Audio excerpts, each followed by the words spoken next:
Hello, and welcome to that Eurovision podcast, Eurovision with a Slice of Life. My name is Isabelle, my pronouns are they, them, and I'll be your host for this episode. We have one of our country-focused episodes for you today, the country in question being Serbia. Before we dig in, I'd like to say hello and how do you do to the lovely people joining me in the virtual studio. Hello, I'm Rosie. My pronouns are she, her.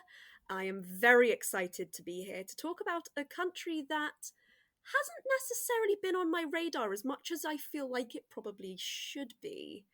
I've just finished work and I now have a week of annual leave, so I'm going to the beach and I'm very, very excited. But before all of that, very excited to join Isabelle and the rest of our amazing team for this podcast. Back by unpopular demand, it's Angus, he, him. I apologise for my voice, which is even more husky than usual. I went to a concert last night, so I was just screaming, shouting, singing, all of the good stuff.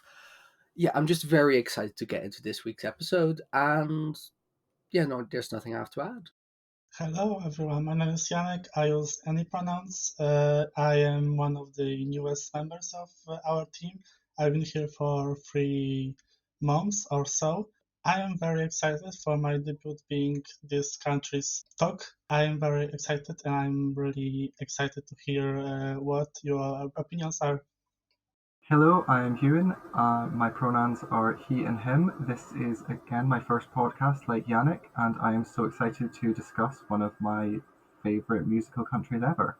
I'm so happy to have you all on. I'm especially delighted that we've got 2 podcast debuts, Ewan and Yannick.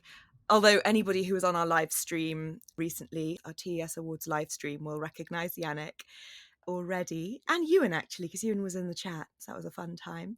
I can't wait to hear all your thoughts about Serbia in Eurovision, but first, a little mandatory background history. Serbia has participated in the Eurovision Song Contest 14 times since its debut in 2007, but that's far from the beginning of its history with Eurovision.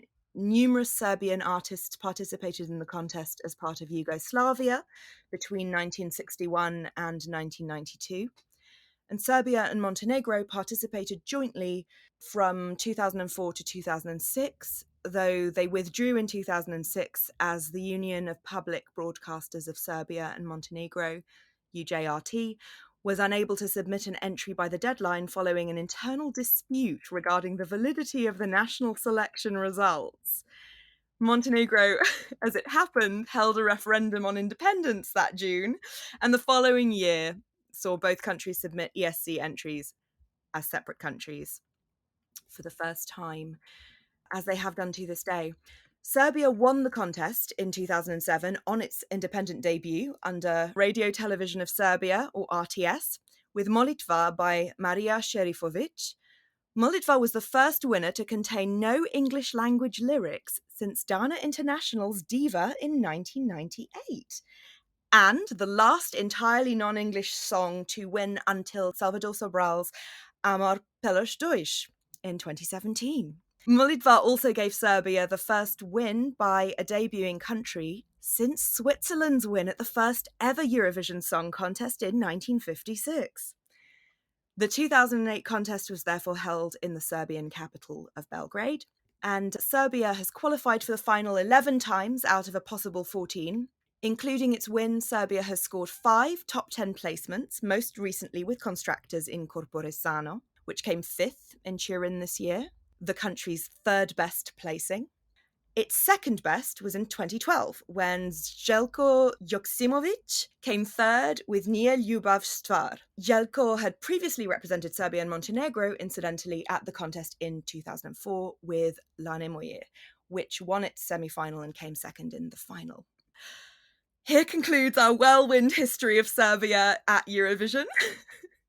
So, to lighten the mood a little, what are your favourite Serbian ESC entries? What are your faves? I said at the beginning of this episode that it's a country that's kind of flown under my radar a little bit because I never would have said I was a Serbia fan, a Serbia stan. I've liked a lot of their entries, but I never would have looked at them as a whole and gone, yeah, that's definitely my country. But then I looked down the list of their entries and I just went, these are so good. There are some that I find meh, but a meh as your lowest entry all the way up to incredible is really quite something. It's a really great track record for a country to have, and I've really, really enjoyed going back and listening to a lot of these songs to prepare for the episode. So, to name my top 3, I'm not going to do this in order because it's so hard to decide. I'll do it in order of when they entered the contest, and I'm also going to try and include some slightly more underrated faves in there. So I'm going to start in 2011 with Charaban. I love everything about this entry. It is my second place of 2011. I think everything about it is so stylish. I think the whole 60s aesthetic of the performance is just absolutely wonderful. And I mean, Nina makes my queer pixie cut heart sing. I definitely felt those vibes when I got a pixie cut myself a few years later. The whole song fills me with joy. I love listening to it. And it's part of the diversity of genre that I think makes 2011 such a great and very underrated year generally as part of the contest. So I'm then going to go to 2018 with Sanja Ilic and Balkanika and Nova Desa. What an incredible bit of music this is. I love everything about this. I think just the ethereal, atmospheric nature of this song, I think, is just stunning. And Danica has such an incredible voice. She was note perfect every single time, and the way her voice just kind of floats over all of the drums and the melody and everything, it's just gorgeous to me. I love everything about it. I just think it's great. And I think it's kind of sad that this is one of their, as far as entries that qualified to the final go, I'm quite sad that this is their lowest placing entry that qualified, because I think it really, really deserved to do better. Finally, I've got to give a shout out to Constructor. Just what a brilliant piece of music. What a brilliant concept from start to finish. I completely fell in love with this when I saw this in the national final. I am still kind of shocked that it won the national final because it was such a strong top 3 that year. And then I'm shocked it did so well at the contest as well. I could kind of see it either really doing incredibly well or doing really incredibly badly. And I'm so happy that it did so well. I am so happy that Europe connected with this in whatever way that they did. She also won the Artistic Award from the Marcel Besançon Awards this year. And I mean, what better piece of art can you get? I've also just got to give a shout out to Molitva. Yeah, it won. I don't need to tell you how good Molitva is. It's just brilliant. It's not even my favourite debut entry of 2007. I'm sorry, but Visionary Dream just is a tiny little bit higher for me. But wow, what a year for debuts that year was. It's just brilliant. Great choices. I obviously have to echo In Corpore Sano. I'll leave the raving about that to other people because of other songs to talk about as well. But it's just such a great entry. And as much as I love the song, and I really do, and it's probably my favorite Serbian Eurovision entry, despite all of that quality, probably my favorite part of it was just a Twitter meltdown that a lot of people had when it won the national final. Everyone was putting either for Sario or for Zoria, and I was on the Constructor train from the very beginning. Like, even before I heard the song, as soon as I saw the title, I was like, I'm on board. No questions asked. And then it won. I was like, this is going to be great. I feel great about this. As a tweet that I no longer can find once said, the response that people had to Constructor shows what Eurofans would think if Björk ever entered the contest. For Nova Dets, I have to say, it's definitely one of the most daring Eurovision entries of all time, just by the virtue of it doesn't start until a minute in, and then it doesn't really ever start that much. Like, I love it, but it's not a 3-minute song. It should be 5 or 6 minutes. Minimum. It needs to do more for me, but at the same time, that needs to do more for me shows that's good because I want more of the same at the same time. Obviously, Saraban is everyone's favorite from 2011, together with Taken by a Stranger, as they should be. That Neither of them managed to get above 10th place. It remains a mystery to me. As good in some ways 10th and 14th is, both of those songs deserve better, especially Taraban. It just takes the perfect lessons from the year before of what countries did and what worked, and just applying it in its own unique way to create something new, while still taking away of like what is popular music across the continent and what does what Eurovision. The one song that I'm going to defend forever is Serbia 2016, Sanja Vucic and her band Za with Goodbye, Shelter in parentheses. It just is rock, power ballads, post-rock. It does a lot of different things. I mean, Sanya's voice is just great. I think that's the main thing of it. She's just a great singer and a charismatic performer.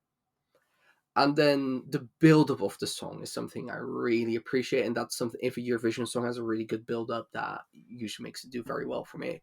And in a similar category of good performer in both voice and charisma, and the build-up is 2019 Nevena Bozovic with Kuna. People quite liked it despite it being a ballad, which in 2019 there was a lot of like, oh, it's a ballad, we don't want that anymore in Eurovision. I mean, it only finished 18th, which felt low to me, but it was just a very good entry, and it's one of the 2019 songs that I genuinely return to sometimes to just watch the live performance of it.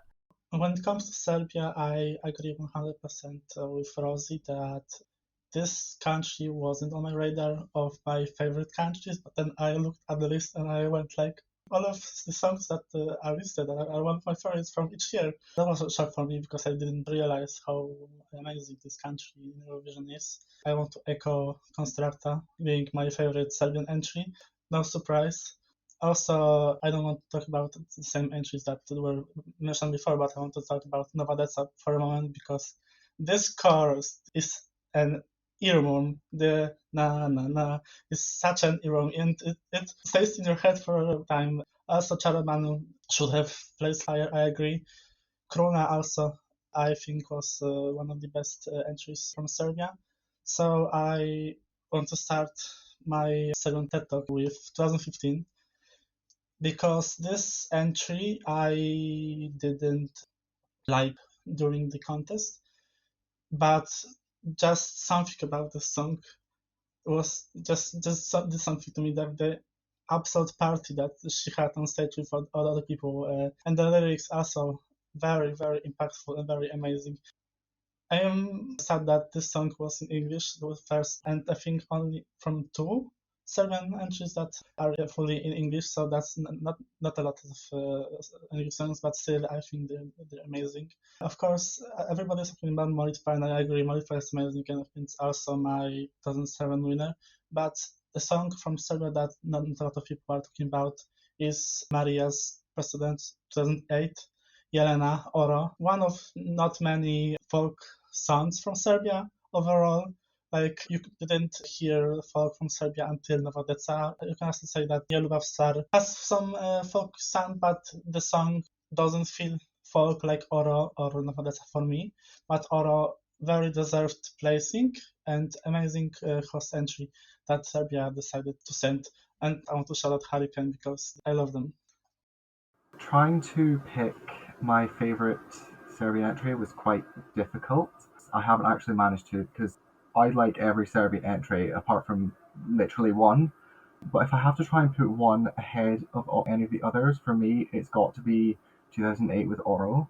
That's one of the songs where if I want to cry, I just put on that, and by the end of the song, I will be crying. It's the emotion in her voice that she's able to just portray through all that performance. It's not even just that performance, it's ones that she does with that. It's not just one very emotive performance, and just the way it builds up into that crescendo and the gorgeousness of the lullaby during the chorus. It just gets to me every time.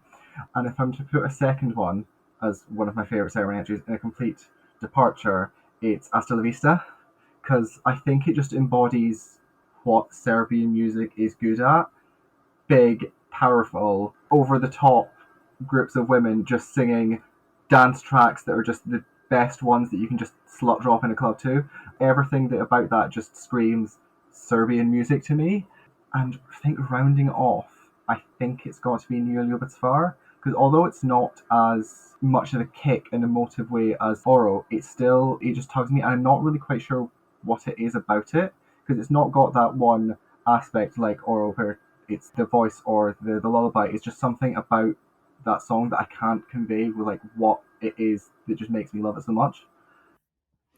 Such good picks. And I will say that Serbia didn't creep up on me as a fave. It's been a well-established favourite of mine. I noticed a while back that every single Serbian song, they just very rarely miss for me, with some notable exceptions, but I'm always pretty confident that I'm gonna enjoy what they send. It's not been a stealth creeper for me. I've been gunning for a Serbia episode for pretty much since I got here for that reason. It's fun listening to you all with your picks, because like every single song I'm like, I love that song. Oh, I love that song. It's such good songs. But it's still a fun surprise to hear like so much love for Charoban, which on paper I should hate, because Euan, please forgive me, I sort of infamously despise most 60s music. Pop, particularly 60s pop. For me, the 60s are about kind of bluesy rock. Like anything that's like kind of kitschy, a little bit twee. I normally hate, but it's so much fun. It's just delivered with so much fun. It's kind of also a little bit like an acid trip. It's not just like a little bit kitsch, which I think we get a little bit kitsch all the time actually at Eurovision. And particularly I think we saw a lot in 2011. We saw a lot of, it's just that the thing that a lot of countries seem to take from the 2020 winner was, oh, sort of slightly twee jazzy number. And so I predictably despised 2011. But even Satellite, right, which won 2010 and then got everybody thinking we should really try and knock out these kitschy jazzy numbers, that's grown on me. I've done a full 180. I went from not being able to tolerate it to like, I'm completely obsessed with it now. And I think that Charoban does a similar thing. It's just very winning, and also it kind of does it fully. It really commits. I think one of the key things Serbia does well is they commit to the bit, don't they? Which is why I think, despite myself, I'm charmed by Charoban. And similarly, things that I should hate, like Tipela is a hot mess, but I'm charmed by it. It's just it's such a fun, it's such a jape, isn't it? It's just, and I'm surprised to hear you say, Janek, that you don't hear like a lot of folk in Serbia's entries. I think perhaps that's been the case more so since 2015 and onwards. There have been a few years where like there's not a lot of folk there in Serbia's entries, but actually one of the things that really stands out to me outside of Serbia is there's almost always some folk aspect, some folk instrumentation, even if the genre itself isn't folk. Before I shout out my top three, I want to just echo the love for Oro, which came sixth as a host entry. That's a triumph. Serbia pulled off the top 10 when they hosted for the first time. I mean, that's really impressive, I think. And to echo what Euan was saying, it's a lullaby with guts. It's one of those songs where the fact that it did so well restores a little bit of my faith in humanity. I wouldn't consider it to be the most accessible thing sonically to particularly a Western, and obviously it's not just a Western audience that Eurovision has, but a considerable amount of Eurovision's audience is Western European and not necessarily tuned in to like Eastern European sounds and kind of further Eastern even than Eastern Europe, which I hear in Serbia, which is one of the things that makes Serbia such a joy for me. As I've got to say it once every episode at least, haven't I? As a Persian, I'm always longing for things that are just pushing into Asia from Europe, and Eastern European countries do that a lot, and Serbia does that a lot. So I really appreciate how well Oro did. I bloody love 2015, Beauty Never Lies, Bojana Staminov. I actually really rarely think that the English version is better than the original, but in this case, I think the English version is better than the original. Maybe that's because there's things about the original language that I'm not getting. I'm usually one to be disappointed by news that something's going to be transposed into English. In this case, she got a good songwriting team. So for a start, it makes sense. The lyrically makes perfect sense, which, I mean, you know, you'd hope for a higher standard than that. But quite often when things are transposed into English, they lyrically just sort of fall apart. Albania this year being one example. out of many. But I think part of the thing that's so joyous about it is just the staging. It's just spectacular, isn't it? And the delivery and her voice. She's just got a fantastic voice, doesn't she, Bojana? I love that. And it grew on me. I didn't love it immediately. I think I loved the performance of it, like as a spectacle. It was such a moment of joy. But as a piece of music, it didn't grow on me until like fairly recently, when I just let go and started appreciating it for like just the rave it is, really. I think In Too Deep should have qualified. I'm just going to put that out there. I actually think it's really underrated. It's not perfect. There's things I would change about it, but that's an earworm. I mean, that really sticks in my head. I love how none of us have been able to give a top 3 like in actual preference order, because it's true. So many of Serbia's songs are just fantastic and also so different to each other. My top 3 are, I think they're incomparable to each other. So I'm going to go in chronological order as well. Nova Deca, Sanja Elit and Balkanica 2018 is a masterpiece. I think it's one of the most special things that has ever been sent to Eurovision. It does that thing of combining traditional musical elements and electronica elements in this really exciting way, all these fusion elements in a really exciting way. It just feels so fresh. The staging was perfect. I think the thing that resonates with me with Nova Deca is not just that sonically it pushes into kind of my associations with Persian music in a way that a lot of Serbian entries did. I hate to bring him up because turns out he's a massive transphobe, but Željko Joksimovic, both in his Serbian entry in 2012 and also in the entry that he sent with Serbia and Montenegro in 2004, Lana Moje, which is kind of a cult classic in the fandom, isn't it? Those are sonically so Persian sounding, they literally could be Persian songs. That's not unfamiliar to me, but what Nova Deca does is it sort of pushes east, but it just repackages a kind of a Serbian sound in a really new way. Somebody put it so succinctly in a YouTube comment. Dean Drake on YouTube 1 year ago commented under the Nova Deca final video, "I somehow see this as Shum's mother song. It's ethnic, it's traditional, it's modern, it's dance, it even has a flute. Shum is the beautiful, wild, rebellious daughter of Nova Deca." You know what? Yeah, Dean, that's it. I love it. The fact that it's Serbia's lowest placing in a final, yeah, that destroys my faith in humanity, actually. But there was a lot of bullshit that went on in 2018 as far as I'm concerned. Like, literally, like, most of my faves did poorly, and a lot of what did well is literally some of the worst shit I have ever heard in my life. So yeah, 2018 was a tough one to get through. My next favourite is Hurricane's 2021 entry, which I can't believe none of you mentioned. Did none of you mention it because I'm such a Loco Loco stan? I was enchanted from the second they came on. That performance that they give is so charismatic and it's so joyous. It's also so refreshing to see a girl group, you know, like a girl group. I mean, what is this, the 90s? But like deliver such a completely joyful, earnest performance, but of a song that's not saccharine sweet. The song's about going out and having a great time at the club and pulling a guy. Like, it's fabulous. I love that Sania wrote it in like 15 minutes. They're placeholder lyrics. And I mean, you can sort of tell because they're charming. They're truly amazing. But they're silly. The lyrics are so silly. Like, I'm sweet as Choco Moco. Like, I'm reading the English translation. Obviously, the Serbian is, I mean, I assume the Serbian is more elegant. It sounds more elegant to me, but it also sounds kind of silly and made up as well. But actually, do you know what? The lyric that like really stuck in my head was "A jeslaka sam I fina." I am cute and nice. What an amazing thing to make your refrain. I was like walking around my house thinking to myself in my little head, I am cute and nice, just for like weeks after the 2021 final. It's like, I am cute and nice. Yes, like a semifina. I was like going around asking my little cats if they were cute and nice, and of course they are, little cats. I have so much fondness in my heart for Hurricane and for Loco Loco. Also, this is coming from me as someone who is constantly up on my soapbox about nonsense Spanish lyrics and how much I hate nonsense Spanish at Eurovision. This is nonsense Spanish done perfectly. I have nothing but 100% time for Loco Loco. Do you know what, actually, the moment that I decided that it was absolutely over between me and Graham Norton was when he expressed disdain at their musical oeuvre. That was it. I could cope with the hair jokes, the makeup shaming, that got me. I wasn't super happy about that.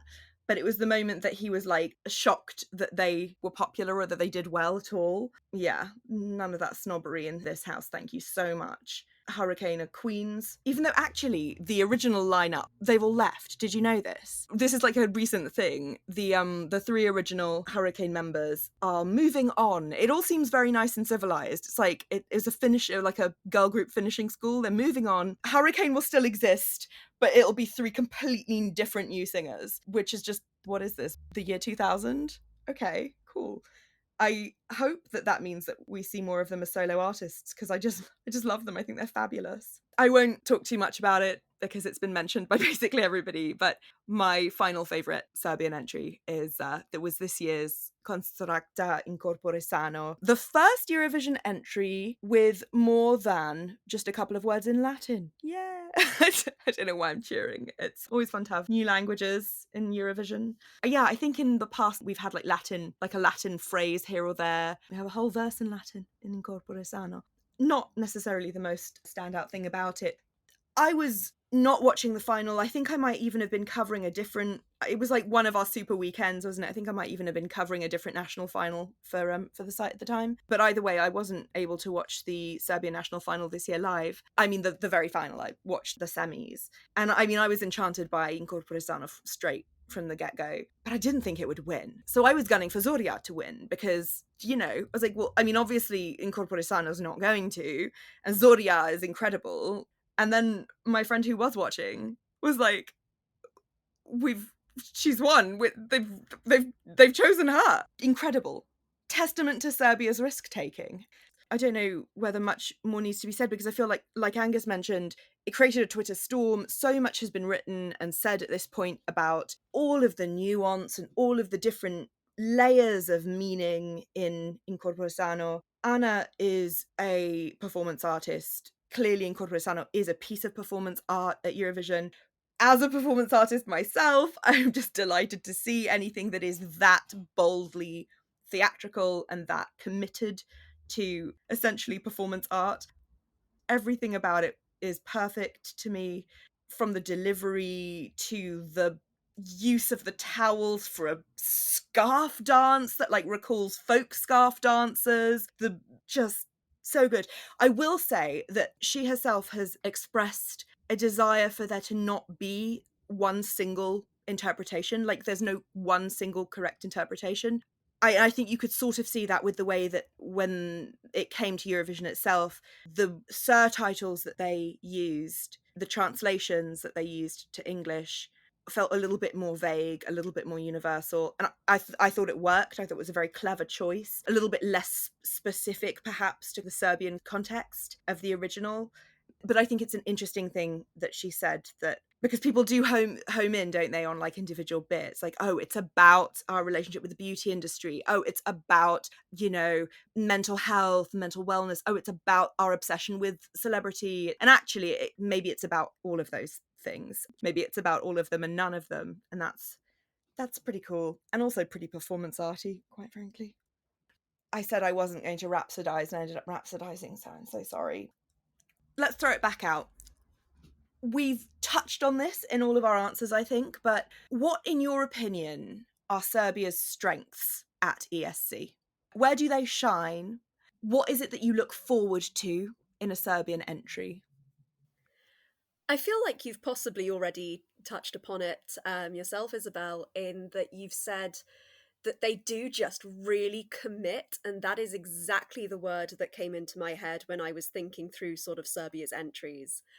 They really have really strong concepts for their entries, and they do feel so completely committed to them. And I think it's not just in the Eurovision entries you see that, but this was my first year watching the national final as well, and I saw it in the strongest entries all throughout that national final. That top three, Zoria and Mushkasinya, I can pronounce things sometimes, all of them had such brilliant, committed concepts. And I think that What I hope that means, as someone who hasn't necessarily delved into this, is that it's really reflective of the Serbian music industry or the live music industry as a whole. And if that's the case, then I really should do some more research into it because it's brilliant. I think the other thing as well is you can always expect something that is really just slick and polished from them. And I think that fits with that commitment. They really know what they're doing. They have a very clear vision for every single one of their entries. And I think that comes across really, really well. And it's one of the reasons why so many of my favorite entries from Serbia are the ones that are a little bit more sort of heavy into a sort of genre direction. They are the more folky entries. They're the entries that are a bit more retro or kitsch or whatever that might be. And I think that's why I like them so much.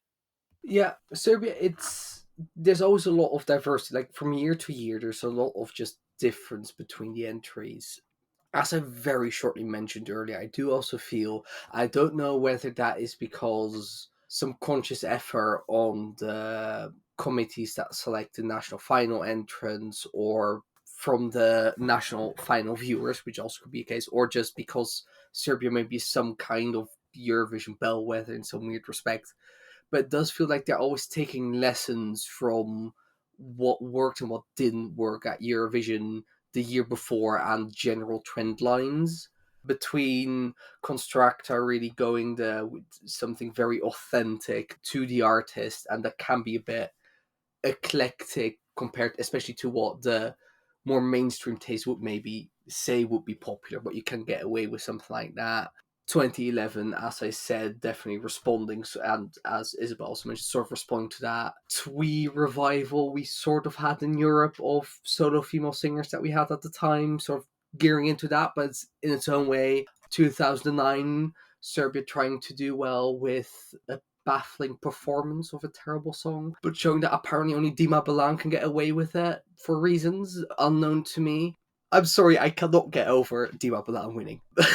It's, especially with that song.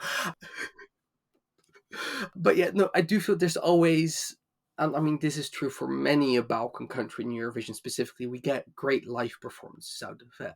Almost always on the night the vocals are great, and otherwise there was a mitigating factor while, because of which either during the semi or the grand final the vocal wasn't great, but overall it is a great vocalist performing for us. And as much as Eurovision, of course, is a song contest, because it's a live song contest, the delivered vocal remains very important and relevant.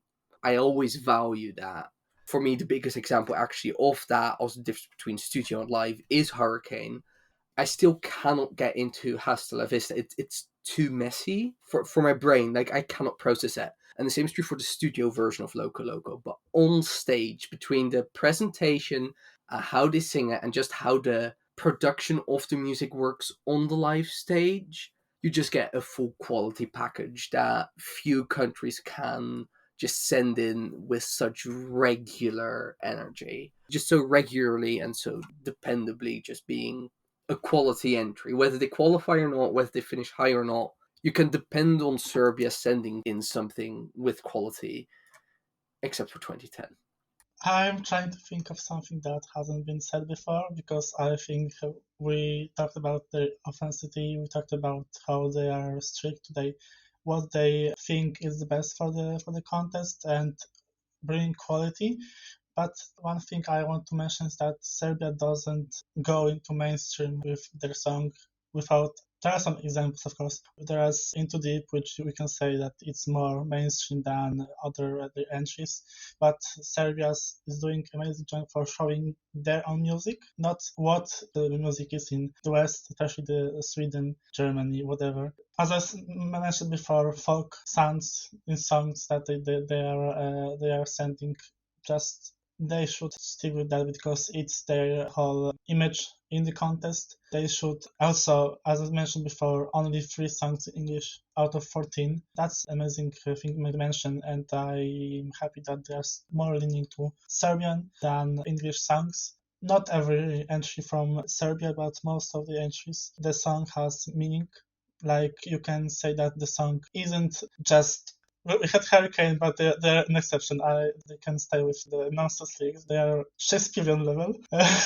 But most of the songs having meanings to worldwide problems or just problems we face every day. Like 2016 is a very great shout out for the meanings of the song. Toxic relationships and breakups are very common to us. Of course, Nova Deca also talking about children. Of course, Constructa, amazing meaning about the song. Molitva also, very, very great example of meaning, very great meaning behind the lyrics. Also, I think when it comes to Serbia, their stagings are almost always very thoughtful, even if their song, if you can say that the performance is ridiculous, I think it's very thoughtful. I'm gonna defend Avoye Balkan because that performance is amazing. I'm a Avoye Balkan defender, but not him. I won't talk about Milan Stankovic, but Avoye Balkan was sung by no one. It was just made from the ether. Also, my last thought is that most of the performers write their own lyrics and songs. We talked about Jerry Collection, which before him writing Nie Lubav Svar, and of course Lanemoje, but also he's behind so many entries, not only from Serbia, but also from the Balkans, like Leila, Adio. Adio, yeah. I forgot that Adio was written by him, but thank you for reminding me, Isabelle. And of course, Adio was performed as backing vocalist by one of the Hurricane ladies, so that's a great way to connect it to. Yeah, I think when Serbia does well, it doesn't maybe reflect with the results, but they seem to always deliver amazing performances and songs. We talked about Into Deep a bit. I remember when everyone thought Into Deep would be top 5, then because the performance and everyone was like, well, this happened. So I think Into Deep is a very great example of performance that Serbia should not do, mainly because of the staging on the dress that didn't work for me with the songs. But yeah, Serbia should stick with being what they are, what their country represents compared to other countries like more of the Western countries. They don't lean into their sound. They don't lean into people who are from the West. They lean to more people who are from around Serbia and Serbia. So I'm kind of at sort of this marrow moment where it's like a nothing more that I can say says it in a better way. They just put their all into it. What I really like about Serbia, I think they do really well though, is when Serbia participates, it's not just sending a song, it's not just being there, or it's not just we're going to go for this jury vote, we're going to go for the televote, we're just going to try and gun for the win. It's like how Serbia's putting in, this is going to be our song, this is what we want, we want to present ourselves to Eurovision and to Europe. And it's not necessarily saying, okay, we want to present our ethnic side, our ultra modern side, or things like that. It's just there's like, this is Serbia, like without the sense of stereotypical kitschiness to it, although they have sent kitsch, and it's just Serbia. They're wanting to present the country, and I think that they're really good at that, and there's not that many countries that do it as good as them. I love that you've hit on that though, Euan, because that's kind of in a way does encapsulate what we're trying to kind of get at, I think, with a lot of our praise for Serbia's entries in Eurovision. It's exactly that. They're not, I mean, maybe they are viewing it tactically. You can see the cogs turning with a lot of entries, can't you? I'd go so far as to say with most Eurovision entries. And sometimes it doesn't matter that you can see the cogs turning because you love what the country has brought. And sometimes seeing the cogs turning kind of gets in the way of your enjoyment of it, or it's like it just feels a bit cynical. Serbia's entries never feel cynical, they always feel authentic, even when they're not to my taste, or I think that they are bad, which doesn't happen often, but even then, it doesn't feel like they've tried to do something because they think that that's going to be the way to win it this year. It feels more like they've tried to do something because they think that it has artistic merit. And, we are in disagreement about that. Me and Serbia are in disagreement about whether it has artistic merit. And actually, I think that's why they do so well. We, as an audience, we value authenticity. I mean, not to sound like a stuck record, I feel like I always end up coming back to authenticity, but that is kind of what we respond to. Not always, sometimes it doesn't connect, but you can never tell what's going to connect. And so it's always better to go for authenticity. By authenticity, I don't mean authenticity to the region or something like that. I think it was Angus who said authentic to the artist. The thing that they do so well is that they choose a song and an artist who know what they want to do artistically. I think that that's why when Bojana had her piece translated into English, it still worked, because it's actually really quite different from what I gather. You know, the translation of the Serbian language version of Beauty Never Lies is a love song, whereas Beauty Never Lies, it's about self-love. I mean, they both are about accepting yourself and realizing that you are amazing and dazzling, but the Serbian version is very much, now that you have made me realize that I'm great. Whereas like there's none of that in the English version. The English version is like a completely different song. It's really like, now I have realized that I'm great. There's no reference to a lover, a beloved. But what's interesting to me is that so often those translations just fail. They fail to either capture the original or to be good or to be true to the artist. Like, it always feels like there's a disconnect between the artist and the translated version of their song. Again, Albania. But I mean, I think it's not a bad thing to bring up Albania in this context, because I think, for me anyway, for many years, Serbia and Albania held a similar Eurovision position in my head. They tend to send classy stuff that's got traditional musical elements, but that's like really powerful voices. You rarely hear a bad voice out of, Serbia and Albania. They kind of occupied the same space in my psyche, but then kind of really kind of digging into it a bit more, it's like, okay, but why does Albania so often fail or not do as well as it maybe should be doing, or as I want it to do, and Serbia does so well? And part of that is about remaining authentic to the artist. The Albania episode that has never happened because it's cursed, and we've tried to record it like 5 times and we still haven't actually recorded it, but one of these days we will record it. And dear listeners, you'll hear us talk about how Albania constantly fails at the final hurdle, at the final stage, which is transposing what they created for their national final to what we then see on the Eurovision stage. Just constantly fall at that hurdle, and Serbia doesn't. And it's about that authenticity to the artist's work. It's also, though, about, we've already talked about commitment to the piece. It's about that confidence. And one of the things I think Serbia does really well is staging. To be quite specific about it, I think that they more often than not absolutely nail the staging. And the thing is, you can see when they don't. There are occasions, like in 2017, where they didn't do enough with the staging. I don't think that Tiana didn't make it to the final because of her vocal performance. Controversial opinion, maybe. I think her vocal performance could have been better, but it was perfectly serviceable. But there's nothing really going on with the staging, and the costuming doesn't particularly do her any favors. It's, one of many examples of like the interpretive dance being a little bit dated, not really connecting enough with the song. I mean, especially after 2016, which is, I think, one of the best examples of interpretive dance used to enhance the piece.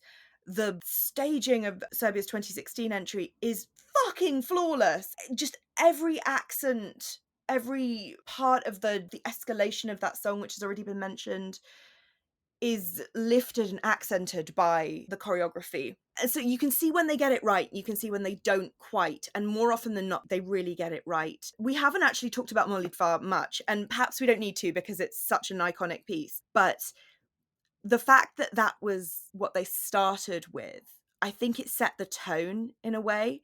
I mean, what a bold first song to come into the contest with. Obviously, Maria's an incredible vocalist, but the choices that they made for the staging of that were so bold and risky and unconventional, but really quite simple as well. And to me, that summarizes what Serbia does well, staging wise. They make bold choices that are in perfect keeping with the energy of the piece, that are unfussy. They never do too much, with the possible exception of Tsipela. Tsipela staging did a little bit too much, and it, was their first non-qualifier. So we've already sort of talked about it to some extent, I think, by dint of talking about what we love about what Serbia does well. But where would you say Serbia could do better? I'm honestly not necessarily sure they need to do better in any way. I just think I want to continue seeing that diversity of entry from them. I think one thing that I would really love to see from them is I'm quite picky with my sort of female bop numbers. Hasta La Vista and Loco Loco, I like them. I get why people like them. I think they're good. If they come on in the club, I am on the dance floor and having the best time of my life and getting my hair all over the place. But I wouldn't generally listen to them outside of that. Whereas I think there is a real opportunity for them to bring something that really does combine that fusion of the more Balkan and Serbian elements of music with that sort of pop sound. It's why I love Mushkacinja so much, because it's in 9/8. How cool is that? It's so cool. It makes me happy. The time signature and the instrumentation of it, I would love more like that. I would love just that continual diversifying of the sort of stuff that they're sending. I really don't have a huge list of improvements for them. I just want to see them keep doing what they're doing and keep being interesting. I mean, if we're talking about one improvement point, I've mentioned it before on the podcast, but the thing that has really frustrated me with Serbia, especially this year, was just the size of their national final. We did not need 40 songs. Only 5 of them at best were competitive. Only 3 of them really got talked about. I believe that we've entered the I Hate Sanremo portion of the podcast episode. The thing also is that we have, and this is true for many national finals, there's overlap between who the juries are, who almost always get some form of say in who goes to Eurovision, and who is in the selection committee of who gets to compete in the national final. Those people are double dipping. Now, there's an argument to be made for that, but my argument against it is, why don't you just select those few songs that you're like, okay, that's my top 10 or whatever, this is what we would want to send, and we let the rest get decided by the public, and then you can still do different things if you get like the panel that you had in Benidorm and Sanremo plus the standard public vote. Hell, throwing like the messy German regional voting into it on top, because why not? But we did not need 40 songs, was it? It's just too many to appreciate all the entries, especially they were dropped so close ahead of the national final happening. And I think that's a shame, both for the artists competing within the domestic sense of they don't get as much promotion as they might be able to get out of it, but it's also a shame for Euro fans because we cannot get into those national final artists like we get for other countries. Just as a quick point on that one, I'm very with you on huge national finals. I just don't have a need for them in my life at all. I think the only one that really gets away with it format-wise, and did get away with it this year, was Istiklal, because you got 10 songs at a time, and you got 10 songs a week, and that was it. And you could watch them and listen to them and process them and enjoy them all, and then you'd move on to the next 10 songs. Did you not find with that by the end of... See, I just skipped Istiklal because I was like, do you know what, that's too much. I'm just not going to bother with it at all. Yeah. But I know that you followed it, and a bunch of people here at the site followed it. Did you not find though that by the end you'd forgotten what the first ones were? Or did it not matter? It didn't really matter for me because I found that the ones I liked, I still liked. Great. Like, my favourite and possibly one of my most listened to national final songs was a song that came last in its quarterfinal in Istiklal.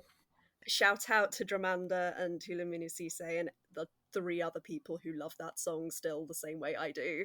And again, one of Lewis's favourite songs from national final season was again a song that didn't make it through the Istiklal heats. And I think I liked it because I could get attached to the songs that I really liked. I could spend that time enjoying them. I think that's why they got away with having such a huge NF, whereas ones like Selection Nationale and Pesma as well, I was just like, there's so many. There's so many and I can't take them all in at once. The problem with Istiklal was it started in October, which was too early. Advantage was the quarterfinals, but there are other contests to do as well.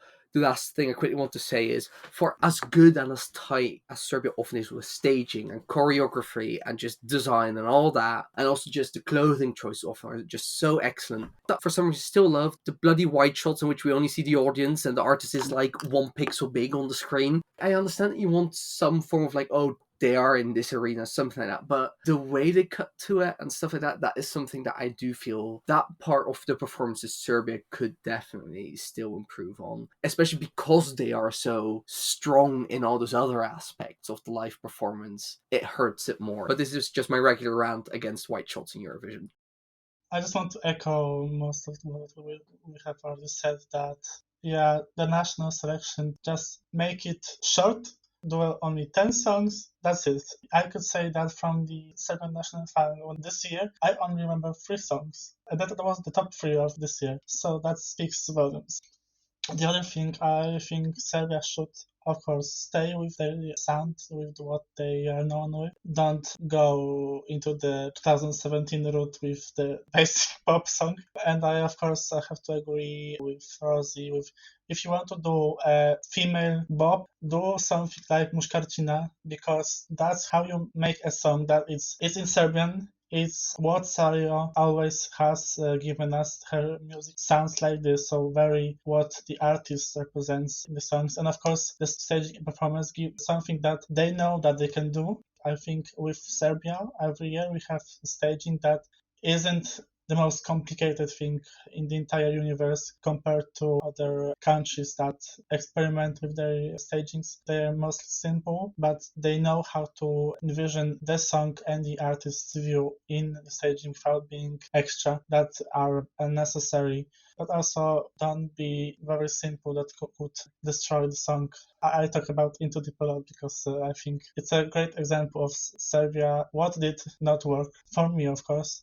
No one can have a different opinion. I think they should stay with what they are doing right now, despite the results maybe not mirroring what we think.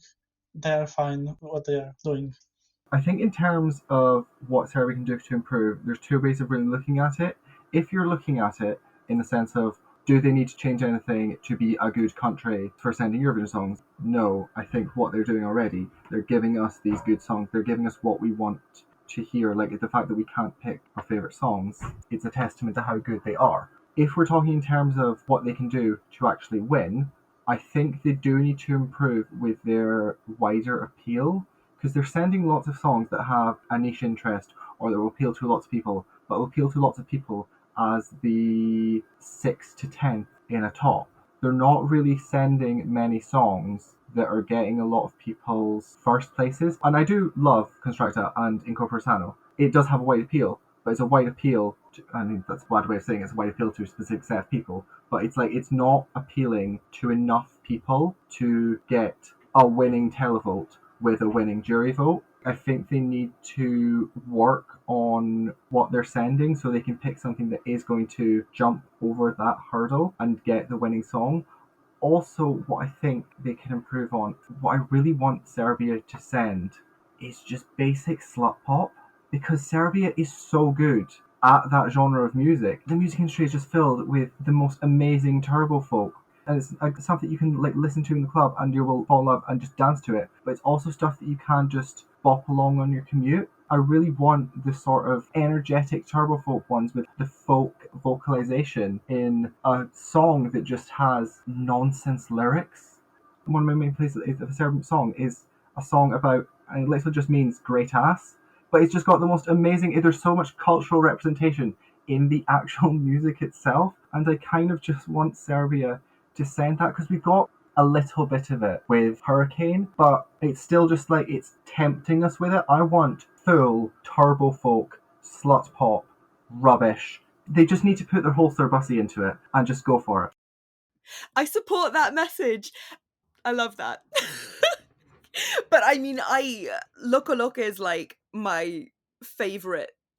I think it's my favourite song they've ever sent.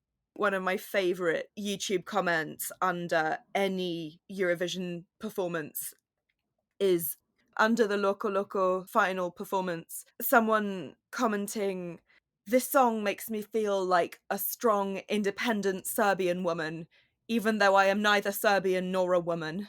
And like, same. You know, same. So what could Serbia do better? I don't think Serbia needs to do anything to do better. And I actually like kind of, I'm nodding along to everything that you're all saying, including Euan saying, what you're saying makes sense. If they want to get another win, then it might be a case of having to widen their appeal. Here's the thing though, I kind of want them to keep going as they're going, and I think the win will come. And honestly, part of me feels like this year could have been the win for them. And it's just, do the stars align or do they not? You can never know how the chips are going to fall in any given year. And for me, Serbia this year could have been the one. It is worth noting, as you've already noted, that they, especially the last couple of years, they have done considerably better with the televote than they have with the juries. And that's where we get into that sticky sort of situation of, okay, but if we're looking to the juries, we're looking at going more conservative, going more safe, going more generic, because juries vote kind of with 10 years delay, to be completely honest, and with the strangest idea of what constitutes safe and commercially viable. And sometimes that is in line with current tastes, and sometimes it's just not. They're voting with what they think is in line with current tastes, and they're out of touch. So I don't want to see them do that, because I think that way danger lies. I think it kind of has to happen organically, or it doesn't have to, but I would rather see it happen organically, that they land on something that is all of the things we love about Serbia at Eurovision and their approach to Eurovision, but it happens to tickle the jury's pickle that particular year. They almost got there with Incorpore Sano. They really almost got there. It was a weird year this year. And we'll never know. We'll never know if the war hadn't been happening, how the chips would have fallen. So it's frustrating. We can't really tell how anybody truly did this year as a result of that. I wasn't going to say turbo folk, slut pop, but now you've just sold me on it. I'm like, yeah, that's what I want. That's what I want. I mean, listen, Spain shot up to the top of the leaderboards from their slump era with a culturally representative song about the power of a woman's ass. It's clearly possible. So I support it. But I also don't think that they necessarily need to be grasping for it. Bear in mind, Serbia's worst Eurovision result to date is placing 11th in a semi-final. Missing out by one spot. They've only failed to qualify 3 times, and one of those times they actually came 10th. It just happened to be in a year that only the top 9 qualified, and then the 10th was given to the jury's wild card. Which I think, wasn't it Croatia that year? What a dramatic plot twist. It was 2009, wasn't it? Cipela came 10th, and in any other year, coming 10th in the semi-final qualifies you to the grand final. But in 2009, they did things a little differently. Only the top 9 got through, and then the 10th place went to the jury wildcard. I love that Croatia pipped Serbia. In case anybody's not clear, Croatia and Serbia, deep rivalry, love-hate relationship, just generally, right? So that's kind of poetic that happened. But what I mean to say is that they're doing great. There'd be an argument for Serbia as one of the most consistently successful Eurovision countries, full stop. Do they really need our notes? We've touched on it, but I know that some of us particularly have a lot more to say. On the subject of Serbia's national finals, their selection, I should say, RTS used the Beovizija national final to select the representative from 2007-2009. And then when Cipela in 2009 failed to qualify for the grand final, RTS switched it up to a partially internal selection for 2010 and 2011. So specific composers created songs for a 3-artist national final. They moved to a fully internal selection for 2012. Then they returned to an open national final format in 2013 with Beo Song. The winning entry failed to qualify. Serbia cited financial reasons for non-participation in 2014. I don't know whether there was discourse at the time about whether that was in response to again, they came 11th in their semi-final. It's not like they crashed out in 2013. They just didn't quite make it. So they didn't participate in 2014 at all. And then they returned to a partially internal selection in 2015, similar to how they'd done it before. 2016 and 2017 were internally selected by the RTS music editors. The open Beoviziju national format returned from 2018 to 2020. Serbia last internally selected in 2021, but that was in the wake of 2020 being cancelled. They selected Hurricane in 2020 through Beovizija, meaning that their last completely internal selection was in 2017. And the fully internal selections have yielded mixed results. The 2012's entry came 3rd, which is to date still their second best result. 2016's internally selected entry came 18th, and 2017 failed to qualify entirely. So it's a mixed bag. And you could sort of say the same for the partially internal selections and also the completely open national finals. It's all yielded a bit of a mixed bag. You can't really point at one or the other and say, well, that's been the most successful strategy for them. So I'm curious to know whether you think they should stick with the new Eurovision format, the national final that they debuted last year, which they are continuing to do in 2023 at least, whether you think a different strategy would be better for them. What do they get right with their national finals, with their selection strategy? Is there anything you think they should improve? What do you think? I always have to take a step back when I'm sort of critiquing national final formats because, for the most part, a national final format is made for the people of that country. It's not made for those of us who are ridiculous enough to try and watch every single one from across Europe. And so, while my perspective very much comes from that latter part, it's not necessarily designed for me. And so, something like a multi-week selection process with 36 songs might well be what the Serbian audience wants. And if that's what they want, then great. For me, I find it very difficult and I can find it a lot to take in. But like you've already said, Isabelle, it's not like one method or another yields better or worse results. It's been a pretty mixed bag regardless of whether they've done internal or public selections. And even then, with their worst placement being just about qualifying, clearly they're doing something right, regardless of whether they're going for that internal or whether they're doing the national final format. So I don't really have a strong preference. Personally, I'd be quite happy to cut the national final down by a few songs, mean that I can enjoy the ones that we do get a lot more. But again, that's from the perspective of someone who is listening to hundreds and hundreds of songs over a national final season. And I get that most people who are watching this, and absolutely pretty much everyone who is voting on this, is not necessarily going to be doing that. Yes, I will immediately continue on that point by saying I do also feel that as hard as it is, especially this year, they specifically branded it as Song for Eurovision, basically. So I do want to say, like, first of all, it's specifically branded as towards Eurovision, whereas earlier it was more branded as Best National Song or the new music, that kind of direction more. I do feel it's also unfair for those artists, both within the national, like the direct audience of the people from the country itself and outside of it, that it was so many songs released in such a short period of time, with how the hype around the television broadcast like that works. After the broadcast, if you haven't already listened to the song enough to get hyped for it, or if the broadcast itself didn't get you hyped for it, you're not going to revisit the song. You're just not going to. And that's also unfair for those smaller artists that maybe didn't break out quite, but could have built like a fairly strong niche audience from it. So that's why I definitely am always on the side of either smaller national finals or more rounds so that each song gets its due. Preferably also with like a nice like presentation round for each song ahead of each round.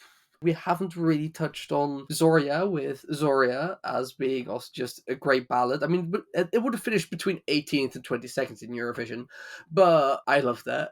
But it's very much around 20th place entry in the best possible way. I do hope they continue with the national finals. I do think they're onto something there. I just feel that the format can be refined and the exact way it works. But I do feel that they're onto something. I was doing the article for the news about Serbia's selection this year, and unfortunately they're sticking with their format from last year. So maybe the Serbian audience liked it and enjoyed what was given to them. But I agree with everyone that it felt 36 songs felt overwhelming, and you would not remember every single one of them, especially the ones that didn't qualify from the semifinals to the final. And overall, I think my thoughts about Serbia's national final is that I tend to not remember their songs at all from their selection.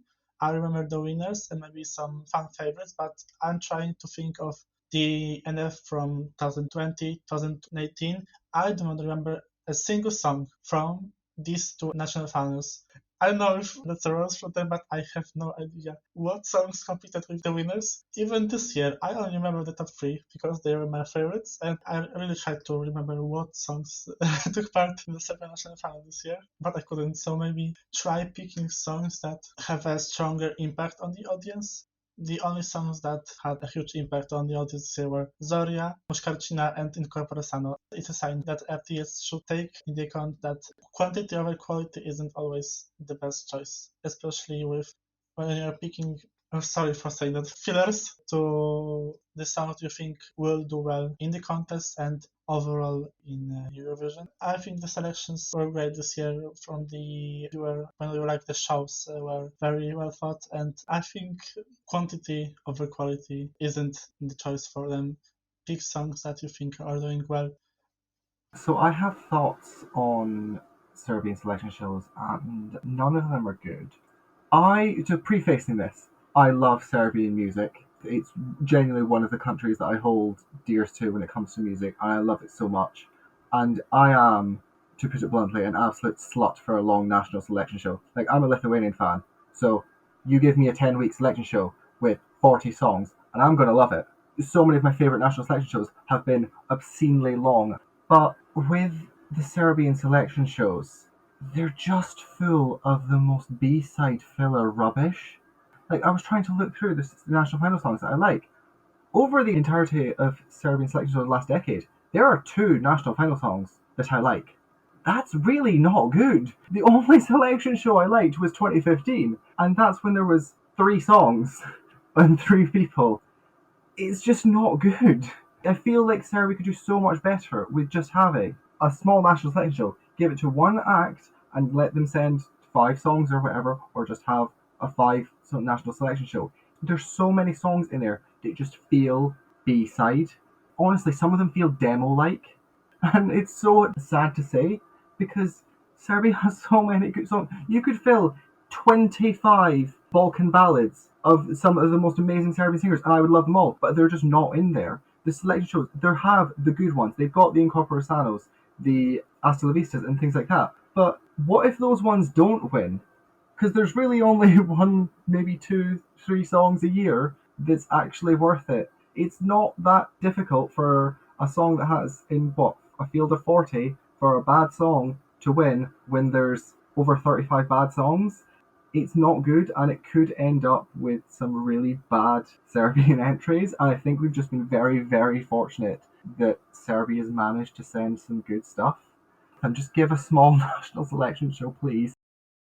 I would like to take this opportunity to publicly and formally apologise to my friend Fefi, who is a Serbia stan and a Pesma stan as well, who watched the entirety of Pesma with me last year. Last year? No, it was this year. It was a long time ago, though, many months ago, and is radiantly effusive about the quality of the latest Serbian national final, particularly. I would just like to give my condolences to Fefi at this difficult time. That said, I do sort of agree with everything that's been said to some extent. I think that the format that they've sort of settled on for the time being, at least, is sprawling. I think that that's a deliberate choice. I think they're basically giving us the Serbian interpretation of Sanremo, which I think will be enjoyable for a lot of viewers, probably particularly for viewers in the region. I mean, I know that when I was following it, I was sort of watching them and thinking, they are having a fun time. What a fun they are having. I sure do wish that I could understand the fun that they were having, but I did enjoy it. I also did wish it was about an hour shorter just on every night, at least. But as Rosie said, it wasn't for me. So, as long as people are having a fun. I think that so much of what the national finals can do is not just selecting the song that they're going to send to Eurovision, but generating joy around the process of selecting a song for Eurovision, and therefore generating joy around the idea of competing in Eurovision. And quite frankly, as long as that's happening, I don't even mind if the best song doesn't get selected, because I think that it's more valuable to be generating joy around Eurovision. Wow, naive idealist, coming out here, huh? But I think that that's what some national finals are missing, is the joy. I think though, if you say it's good to support the joy around Eurovision, and I agree, It's building it up and hyping it up and having all of that extraness around it. But if you get an accidental bad song that maybe because everything's split out so badly, the best song, the one that most people like, doesn't win, and it's maybe something niche that everyone hates, you risk end up alienating people from it. Because if there's so many people that are loving these top 5 songs, but none of them win because the sixth won because it had a very dedicated base and the votes were so spread out, you've disheartened so many people who are going to want to watch it. And I think if that happens over multiple years, you could end up people not being as happy around Eurovision, which I feel has happened with some other countries where there's been, they've built that happiness and excitement, like the German NFs in 2014, 2015, and then there was so much happiness, energy around it, but then everyone becomes disheartened right at the end because they've accidentally picked the worst possible ones. And here's the thing, though, that hasn't happened for Serbia yet. So it's interesting because I can see that you're looking at other countries and thinking, okay, but this looks like a recipe for that kind of disaster. But it hasn't happened with Serbia yet. And it may just be luck, but I feel like it's because the Serbian voters have good taste. They seem to have good taste on the whole, right? I mean, 2015 begs to differ, just saying. There are always going to be exceptions. I agree with the showing the joy, but I think if they want to continue that, they should revamp the voting system for the contest because the juries voted and the final results happened, but a lot of songs that got lower points just got 0 because they got less points than the previous one. For example, Constructa getting 100 points from the juries, turning this into single 12, and then from the televotes doing the same thing, giving 1s, 2s, and 3s. I think giving more proportional votes is also a great way to show how people enjoyed other songs that got lower. I think there's no really way to tell how much different it really was. Zoria got 8, Salayo got 10, and Constructa got 12, but what was the difference between them? We don't know how much of a sweep was that, or was it really close between the top 2? And I think that Serbia should take in consideration changing the voting system a bit because it's not fair for the other artists that are in the grand final that's getting 2 zeros because, for example, they got 11th in jury and 11th in televotes.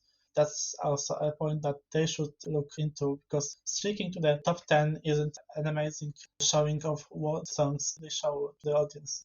Yeah, just looking at the results from PASMA, it feels really brutal because you have 5 or 6 songs in the final getting 0 points. Yeah, like you say, there's no way of distinguishing how well anybody actually did. I do strongly feel that it would be best served by being more streamlined.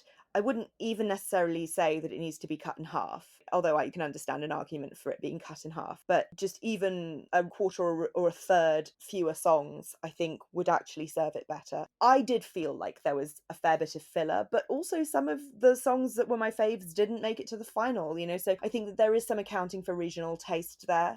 And I think that there should be. I can appreciate all the different viewpoints on it. I am curious to know, though, for anybody who maybe hasn't followed the Serbian national finals before, are there any artists that you think maybe haven't had their time to shine yet, haven't quite made it to Eurovision but should have, or that you just think that people should check out? And are there any artists that you want to see represent Serbia in Eurovision in the future? Or just see them at the national finals, if we're saying that the national final is currently full of, maybe not the best that Serbia has to offer? I must admit, I'm not that familiar. I'm not familiar at all, really, with the Serbian music scene of these artists are in it or anything. I think either more in the general Constructa area, but I mean in the sense of, I also mentioned Björk earlier, you have other artists sort of in this alternative and indie area where we get this slightly experimental edge to it. I would love to see more of that, especially if it gets married with some kind of folk music. And I'm sure that a country with such a rich musical history and also, as far as I'm aware, a fairly sizable musical industry must have multiple artists, both well known and really at the start of their careers, that are available for that. I would also love just a full on Serbian rock entry at some point. I'm sure that there's some really cool Serbian rock out there that really does its own thing, that's both accessible and culture representative, and I would love to see something from that, because I think with what we've seen, how Serbia presents itself at Eurovision, they could really create a full show out of it that the song also deserves. I have to do a double check because I'm not the biggest. Euan said that he loves Balkan pop. I hate Balkan pop, so I don't have a lot of songs from the artists that I enjoy. Mainly because of the lyrics talking 100% about cocaine or drinking or abstinence. That's why maybe it's off-putting to me. But of course, I have to mention Serbia because I have been a fan of her for a few years. Mushkarchina isn't one of the songs that can represent her, but she can lean into more of the alternative sound, like Lava is a great example of what her sound can lean into. And I talked before about not remembering any artist from the national selection of Serbia. I just remembered in 2020 there was an artist called Andriajo. He was a guy. He was one of the favorites as well. I think he got like second or third. So I think around that. He is very young, so he doesn't have a lot of music yet, but he has some great songs. So I am looking for maybe he can come back. Mainly because he is very popular in Serbia right now. I'm so happy, Yannick, that you just said what you said, because he is actually one of the only two national final songs that I liked, so seeing him back would be really good.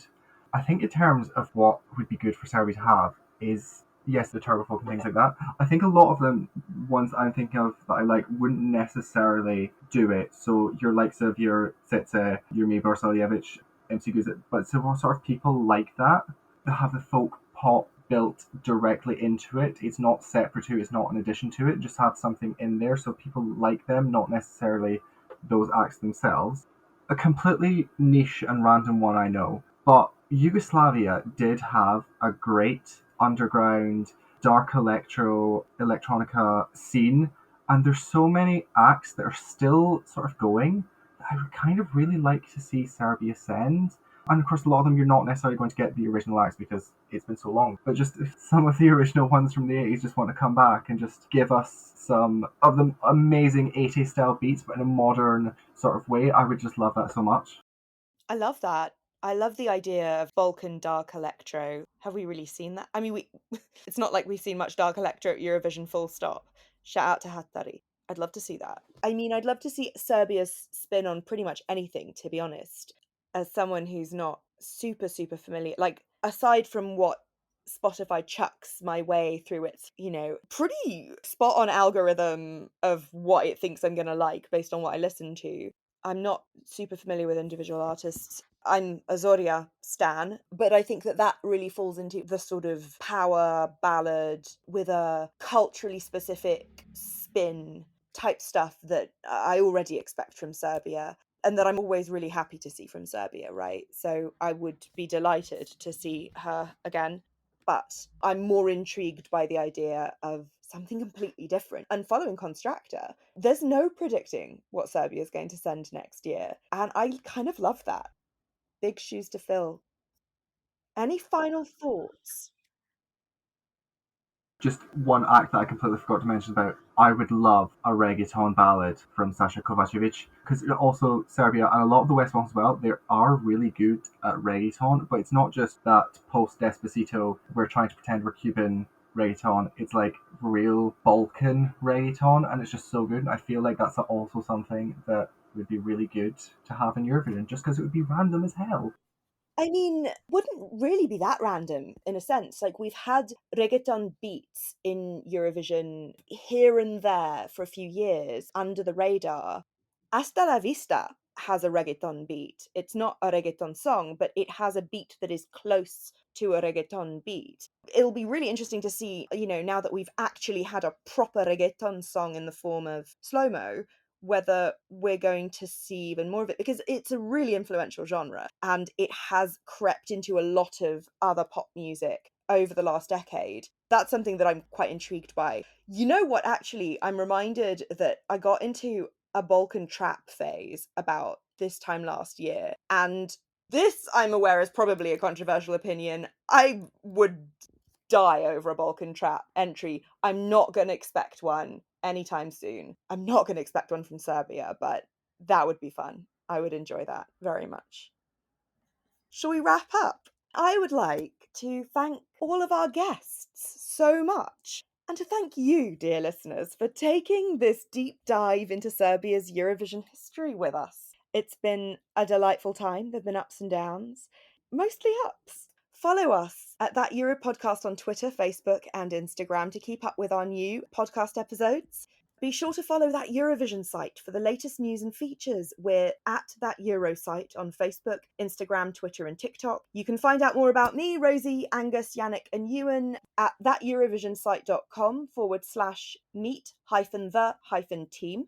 Shall we say goodbye, everyone? Bye. Doei. Toodles. Tot ziens. Hvala I do widzenia. How is that? How's that, Janek? Do widzenia. You get that right. Yes.